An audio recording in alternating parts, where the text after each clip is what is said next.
आज मैं आपके साथ एक बहुत ही मस्त इंसिडेंट जो है वो शेयर करना चाहती हूँ, जो है हमारी अंजिल के बारे में, जो है सीनियर केजी इंग्लिश मीडियम में। ओके, अभी आप सब जानते हो कि हमने गणेश साधना करवाई थी। तो गणेश साधना में एक स्टेप आता है कि जहाँ पे 11 मिनट्स तक उन लोगों को मेडिटेशन में बैठना था और मंत्रोच्चार के साथ।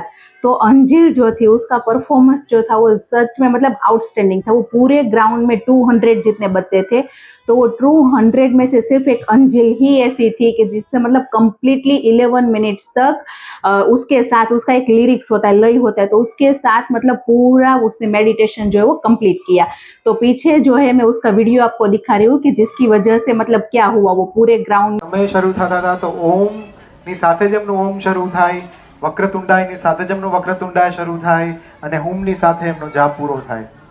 તો બેટા કરતા રહો, બહુ સરસ કર્યું તમે, બધા લોકોએ સરસ કર્યું, પણ 11 મિનિટ સુધી એમણે બહુ સરસ રીતે જાપ કર્યો।